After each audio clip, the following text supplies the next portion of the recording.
ಎಲ್ಲರಿಗೂ ನಮಸ್ಕಾರ. ಇವತ್ತೊಂದು ಒಳ್ಳೆ ಅದ್ಭುತವಾದ ಒಂದು ಸಾಂಬಾರು ರೆಸಿಪಿ ಮಾಡ್ಕೊಳ್ಳೋಣ. 1 ಕಪ್ ಕಡಲೆಕಾಳಿದ್ರೆ ಸಾಕು, ಮನೆ ಮಂದಿಗೆಲ್ಲ ಸಾಂಬಾರು ಮಾಡ್ಕೊಳ್ಬೋದು. ಅಷ್ಟು ಅದ್ಭುತವಾಗಿರುತ್ತೆ, ತುಂಬ ಟೇಸ್ಟಿಯಾಗಿರುತ್ತೆ. ಯಾವ ಹೋಟೆಲಲ್ಲೂ ಈ ಥರ ಟೇಸ್ಟ್ ಅಂತೂ ಸಿಗೋದೇ ಇಲ್ಲ, ಅಷ್ಟು ಅದ್ಭುತವಾದ ರುಚಿ ಅಂತೂ ಇರುತ್ತೆ. ಸೊ ಯಾವ ರೀತಿ ಮಾಡ್ಕೊಳ್ಳೋದು ಅಂತ ನೋಡ್ಕೊಳ್ಳೋಣ. ಮೊದಲಿಗೆ ಕಡಲೆಕಾಳು ತೊಗೊಳ್ಳೋಣ, 1 ಕಪ್ಪಷ್ಟು. ಇದನ್ನ ಚೆನ್ನಾಗಿ ನಾವು ಹುರ್ಕೊಳ್ಬೇಕಾಗುತ್ತೆ. 2 ರಿಂದ 3 ನಿಮಿಷ ಹುರ್ಕೊಳ್ಬೇಕು ಐ ಫ್ಲೇಮಲ್ಲಿ. ನೋಡಿ ಈ ರೀತಿ ಆಗಿದೆ. ಸೊ ಈಗ ನಾವು ಸ್ವಲ್ಪ ನೀರು ಹಾಕಿ, ಸ್ವಲ್ಪ ಉಪ್ಪು ಹಾಕಿ ಇದನ್ನ ಬೇಯಿಸ್ಕೊಳ್ಬೇಕು. ಆವಾಗ ಕಡಲೆಕಾಳು ಉಪ್ಪನ್ನ ನೀಟಾಗಿ ಅಬ್ಸರ್ವ್ ಮಾಡ್ಕೊಳ್ಳುತ್ತೆ, ಟೇಸ್ಟ್ ಚೆನ್ನಾಗಿ ಕೊಡುತ್ತೆ. ಸೊ ಇದೇ ಪ್ರೊಸೆಸಲ್ಲಿ ಮಾಡ್ಕೊಳ್ಳಿ.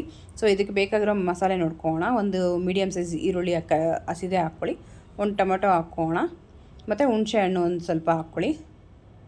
ಒಂದು ಚಿಕ್ಕ ಗೋಲಿ ಬರುತ್ತಲ್ವ ಅಷ್ಟು ಸೈಜಲ್ಲಿ ಹುಣಸೆ ಹಣ್ಣು ಹಾಕ್ಕೊಳ್ಳಿ, ಮತ್ತು ಒಂದು ಹಿಡಿಯಷ್ಟು ತೆಂಗಿನಕಾಯಿ ಹಾಕ್ಕೊಳ್ಳೋಣ. ಇದ್ರ ಜೊತೆಗೆ ಸಾಂಬಾರು ಪುಡಿ, ಮನೇಲೇ ಮಾಡಿರೋವಂಥ ಸಾಂಬಾರು ಪುಡಿ 2 ಸ್ಪೂನಷ್ಟು ಹಾಕ್ಕೊಳ್ಳೋಣ. ಖಾರ ಜಾಸ್ತಿ ಇದ್ದರೆ ಕಮ್ಮಿ ಮಾಡ್ಕೊಳ್ಳಿ, ಇಲ್ಲ ಅಂದರೆ ಅಂಗಡಿಲೇ ಸಿಗುತ್ತೆ, ಒಂದು 10 ರೂಪೀಸ್ ಪ್ಯಾಕೆಟ್ ಅಷ್ಟು ಹಾಕಿದ್ರೂ ಸರಿ ಹೋಗುತ್ತೆ. ಸೊ ಸ್ವಲ್ಪ ಕೊತ್ತಂಬರಿ ಸೊಪ್ಪು ಹಾಕಿ, ಸ್ವಲ್ಪ ನೀರು ಹಾಕಿ ನೀಟಾಗಿ ಫೈನ್ ಪೇಸ್ಟ್ ಮಾಡ್ಕೊಳ್ಬೇಕಾಗುತ್ತೆ. ನೋಡಿ ಈ ರೀತಿ ಆಗಿದೆ. ಸೊ ಈಗ ನೋಡಿ ಕಡಲೆಕಾಳು ಸಹ ಚೆನ್ನಾಗಿ ಬೆಂದಿದೆ. ಈಗ ನಾವು ಇದಕ್ಕೆ ಬದನೆಕಾಯಿ ಮತ್ತು ಆಲೂಗಡ್ಡೆ ಸೇರಿಸ್ಕೊಳ್ಳೋಣ. ಇದಕ್ಕೆ ಪರ್ಫೆಕ್ಟ್ ಕಾಂಬಿನೇಷನ್ ಅಂತಲೇ ಹೇಳ್ಬೋದು, ಬದನೆಕಾಯಿ ಮತ್ತು ಆಲೂಗಡ್ಡೆ. ನಮ್ಮ ಹತ್ರ ಬದನೆಕಾಯಿ ಆಲೂಗಡ್ಡೆ ಇಲ್ಲ ಅಂದರೆ ಬೇರೆ ತರಕಾರಿನೂ ಸಹ ಸೇರಿಸ್ಕೊಳ್ಬೋದು, ಅದೂ ಸಹ ಚೆನ್ನಾಗೇ ಬರುತ್ತೆ.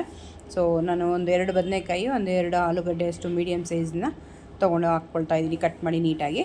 ಸೊ ಇದಕ್ಕೆ ನಾವು ಏನು ಮಸಾಲೆ ರುಬ್ಕೊಂಡಿದ್ದೀವಿ ಅದನ್ನು ಸಹ ಇಲ್ಲಿ ಸೇರಿಸ್ಕೊಳ್ಳೋಣ. ಇದ್ರ ಜೊತೆಗೆ ಕನ್ಸಿಸ್ಟೆನ್ಸಿಗೆ ಮಿಕ್ಸಿ ಜಾರ್ಗೆ ನೀರನ್ನ ಹಾಕ್ಕೊಂಡು ಅದನ್ನು ನೀಟಾಗಿ ಮಿಕ್ಸ್ ಮಾಡಿ, ಅದನ್ನು ಸಹ ನೀರು ಸ್ವಲ್ಪ ಹಾಕ್ಕೊಳ್ಳೋಣ. ನಾವು ಇಲ್ಲಿ ಕನ್ಸಿಸ್ಟೆನ್ಸಿ ಅಡ್ಜಸ್ಟ್ ಮಾಡ್ಕೊಳ್ಬೋದು, ಸಾಂಬಾರಿಗೆ ಎಷ್ಟು ಬೇಕೋ ಅಷ್ಟು.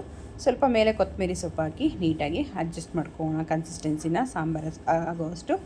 ಇದನ್ನು ನಾವು ಅನ್ನ, ಮುದ್ದೆ, ಚಪಾತಿ, ಇಡ್ಲಿ, ದೋಸೆ ಎಲ್ಲದಕ್ಕೂ ಸರಿ ಹೊಂದ್ಬಿಡುತ್ತೆ. ನಾವು 1 ಪಾಟ್ ಸಾಂಬಾರು ರೆಸಿಪಿ ಅಂತಲೇ ಹೇಳ್ಬೋದು. ತುಂಬಾ ಅದ್ಭುತವಾಗಿದೆ. ಹಳೆ ಕಾಲದಲ್ಲಿ ಯಾವಾಗಲೂ ವಾರಕ್ಕೊಂದ್ಸಲ 2 ಸಲ ಈ ರೀತಿ ಸಾಂಬಾರು ಮಾಡ್ಕೊಂಡು ತಿಂತಾಯಿದ್ರು, ಅಷ್ಟು ಅದ್ಭುತವಾಗಿರುತ್ತೆ. ಈಗಿನ ಕಾಲದಲ್ಲಿ ತುಂಬ ಬೇಳೆ ಸಾರು ಮಾತ್ರ ಮಾಡ್ಕೊಳ್ತಾರೆ, ಈ ಥರ ಕಾಳು ಸಾರು ತುಂಬಾ ತೀರಾ ಕಮ್ಮಿ ಆಗಿಬಿಟ್ಟಿದೆ. ಸೊ ಖಂಡಿತ ಒಮ್ಮೆ ಈ ರೀತಿ ಟ್ರೈ ಮಾಡಿ, ನೆಕ್ಸ್ಟ್ ಲೆವೆಲ್ ಟೇಸ್ಟ್ ಅಂತಲೇ ಹೇಳ್ಬೋದು. ಟೇಸ್ಟ್ ಮಾತ್ರ ಲೈಫಲ್ಲೇ ಮರೆಯಲ್ಲ, ಅಷ್ಟು ಅದ್ಭುತವಾಗಿರುತ್ತೆ. 1-2 ವಿಸಿಲ್ಗೆ ಇಟ್ಟಿದ್ದೀನಿ. ಸಾಂಬಾರು ಕನ್ಸಿಸ್ಟೆನ್ಸಿಗೆ ಅಡ್ಜಸ್ಟ್ ಮಾಡಿಕೊಂಡು ನೋಡ್ತಾ ಇರ್ಬೋದು ಎಷ್ಟು ಅದ್ಭುತವಾಗಿ ಆಗಿದೆ ಅಂತ. ಸೊ ಇದಕ್ಕೆ ನಾವು ಒಂದು ಒಳ್ಳೆಯ ಒಗ್ಗರಣೆ ಕೊಡಬೇಕು. ಒಗ್ಗರಣೆ ಕೊಟ್ಟು 1 ರಿಂದ 2 ಕುದಿ ಬಂದರೆ ಸಾಕು, ಪರ್ಫೆಕ್ಟ್ ಆದ ಸಾಂಬಾರಂತೂ ರೆಡಿನೇ ಆಗಿಬಿಡುತ್ತೆ. ಮನೇಲಿ ಮಾಡ್ತಾಯಿದ್ರೆ ಮನೆ ಫುಲ್ಲು ಘಮ ಘಮ ಅಂತ ಹರಡಿರುತ್ತೆ, ಅಷ್ಟು ಚೆನ್ನಾಗಿರುತ್ತೆ ಈ ಸಾಂಬಾರು. ಮಾತ್ರ ಮಿಸ್ ಮಾಡ್ಕೊಳಕ್ಕೆ ಹೋಗಬೇಡಿ. ಸೊ ತುಪ್ಪ 1-2 ಸ್ಪೂನ್ ಅಷ್ಟು ಹಾಕ್ಕೊಂಡು ಒಗ್ಗರಣೆ ಮಾಡ್ಕೊಳ್ಳೋಣ. ಸಾಸಿವೆ, ಜೀರಿಗೆ ಮತ್ತು ಕರ್ಬೇವಿನ ಸೊಪ್ಪು ಇಷ್ಟು ಹಾಕಿ ಚೆನ್ನಾಗಿ ಸಿಡಿದ್ಮೇಲೆ ಇದನ್ನ ನಾವು ಸಾಂಬಾರಿಗೆ ಸೇರಿಸ್ಕೊಳ್ಬೇಕಾಗುತ್ತೆ. ಸಾಂಬಾರಿಗೆ ಸೇರಿಸ್ಕೊಂಡು 1 ರಿಂದ 2 ಕುದಿ ಬಂದರೆ ಸಾಕು, ಪರ್ಫೆಕ್ಟ್ ಆದ ಸಾಂಬಾರಂತೂ ರೆಡಿ ಆಗೇ ಹೋಗುತ್ತೆ. ಸೊ ಇನ್ನೂ ಯಾರು ನನ್ನ ಪೇಜ್ನ ಫಾಲೋ ಮಾಡಿಲ್ಲ, ಸಬ್ಸ್ಕ್ರೈಬ್ ಮಾಡಿಲ್ಲ, ಪ್ಲೀಸ್ ಫಾಲೋ ಆ್ಯಂಡ್ ಸಬ್ಸ್ಕ್ರೈಬ್ ಮಾಡಿ. ಮೇನ್ ವಿಡಿಯೋ ಸೇವ್ ಮಾಡಿ ಇಟ್ಕೊಳ್ಳಿ, ತಕ್ಷಣಕ್ಕೆ ನೋಡಿ ಮಾಡ್ಕೊಳ್ಬೋದು. ವಿಡಿಯೋ ಹುಡುಕಿ ಮಾಡ್ಕೊಳ್ಬೇಕಂದ್ರೆ ಲೇಟ್ ಆಗಿಬಿಡುತ್ತೆ. ಸೊ ಈ ರೀತಿ ಸೇವ್ ಮಾಡಿ ಇಟ್ಕೊಂಡ್ರೆ ತಕ್ಷಣಕ್ಕೆ ನಾವು ನೋಡಿ ಈಸಿಯಾಗಿ ಮಾಡ್ಕೊಳ್ಬೋದು.